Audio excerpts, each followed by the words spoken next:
안녕하세요. 이번 시간에는 연구윤리에 대해서 배울 거예요. 자, 이제 시작해 볼까요?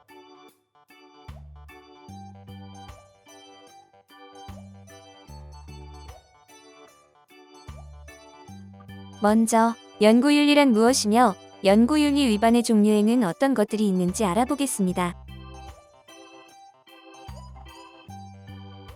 연구윤리란 연구자 및 연구 참여자와 관련된 규범으로서 연구 설계, 과정, 집행, 보고 등 전 과정에서 지켜야 할 규범을 말합니다.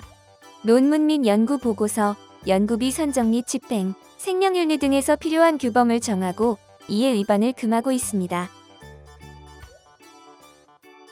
이제 연구윤리 위반의 종류에 대해서 살펴보겠습니다.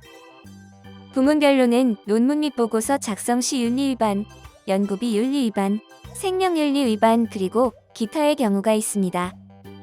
이 강의에서는 논문 및 보고서 작성 시 지켜야 하는 연구윤리를 자세히 알아보겠습니다. 다른 부문에 대한 내용은 학생 안내서를 참고하시기 바랍니다. 논문 및 보고서 작성 시 가장 조심해야 하는 것이 표절입니다.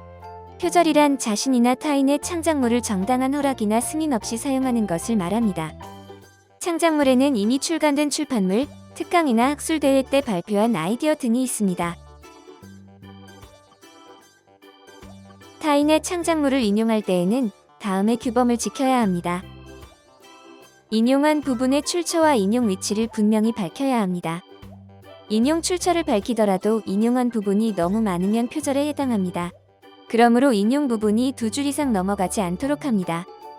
원 저작자가 인용한 제3의 인용 내용을 그대로 가져와서는 안 됩니다. 이러한 경우에는 인용된 원문을 찾아서 확인해야 합니다. 또한 여러 곳에 두루 인용할 경우에는 본문의 인용 위치마다 출처를 밝히고 참고 문헌에 빠짐없이 기록합니다. 개인 블로그보다는 공공기관의 공식 홈페이지에서 정보를 찾도록 합니다. 개인 블로그에는 잘못된 정보가 그대로 노출될 확률이 높기 때문입니다. 그리고 검색한 정보의 출처 및 찾은 날짜도 기록합니다. 글꼴에도 저작권이 있으므로 발표 자료나 포스터를 작성할 때 반드시 사용 가능한 글꼴만을 이용합니다. 다음으로 데이터 조작이란 실험 과정에서 데이터를 얻는 과정이나 보관하는 과정 중에 규범을 위반하는 것을 말합니다. 데이터를 목적과 다르게 얻었다고 해서 이를 수정하거나 일부만 적용해서는 절대 안 됩니다. 일반적으로 연구 과정을 연구 노트에 기록하는데 이때 일부를 누락시키는 경우도 데이터 조작에 해당합니다. 거짓 및 과장 진술에는 다음과 같은 경우들이 해당됩니다.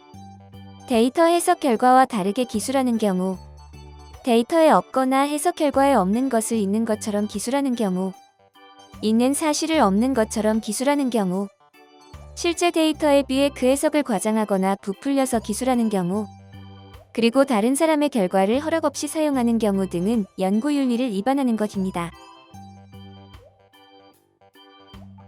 중복게재는 자신이 이전에 이미 발표하였던 것과 동일한 내용을 보고서나 논문으로 발표하는 경우를 말합니다.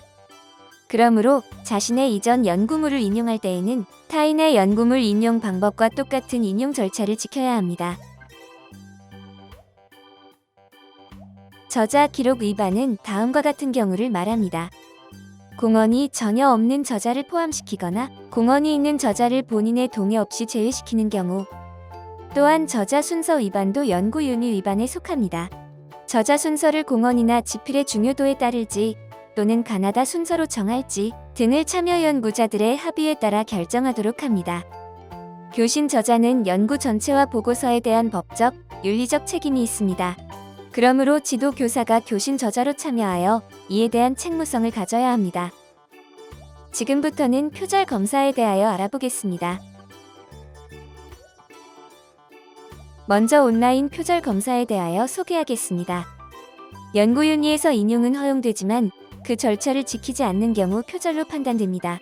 그러므로 보고서, 과제물, 자기소개서 등의 문서를 제출하기 전에 표절 검사를 하는 것이 바람직합니다. 표절 검사와 관련된 사이트는 카피킬러, 스쿨로직, 터니신, KCI, 논문 검사 등 여러 가지가 있습니다. 여기에서는 하루에 3건의 무료 검사가 가능한 카피킬러 사용법에 대하여 간단히 설명하겠습니다. 카피킬러 사용법. 먼저 카피킬러 사이트에 접속합니다. 그 다음 회원가입을 하고 로그인을 합니다. 이메일 주소로 회원가입을 신청하면 입력한 메일 계정으로 인증 확인 메일이 발송됩니다. 발송된 인증 확인 메일을 확인합니다. 이때 로그인 아이디는 본인 이메일 주소가 됩니다. 로그인 후 다시 휴대폰 본인 인증을 해야 합니다.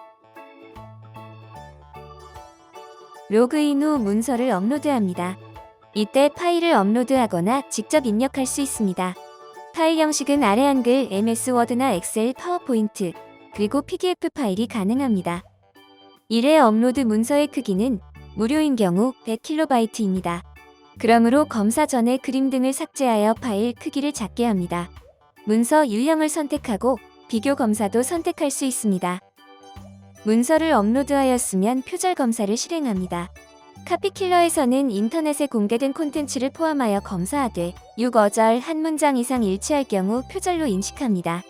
목차, 참고 문헌, 인용 출처 표시 문장, 법령, 성경, 불경 문장들을 제외한 검사가 가능합니다.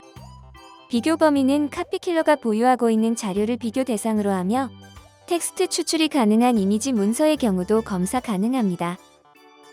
검사 완료 후 실시간 온라인 표절률을 확인할 수 있습니다. 그리고 문장 단위의 표절률과 문장별 상세 검사도 볼 수 있습니다. 마지막으로 상세한 검사 결과 확인서를 다운로드 받습니다. 이 밖에 자세한 사용법은 자유주제 탐구 학생 안내서를 참고하시기 바랍니다. 이해가 잘 되셨나요? 연구 윤리는 융합형 연구의 기초로 꼭 이해하고 넘어가야 합니다. 이것으로 융합형 연구에 대한 모든 수업을 마칩니다.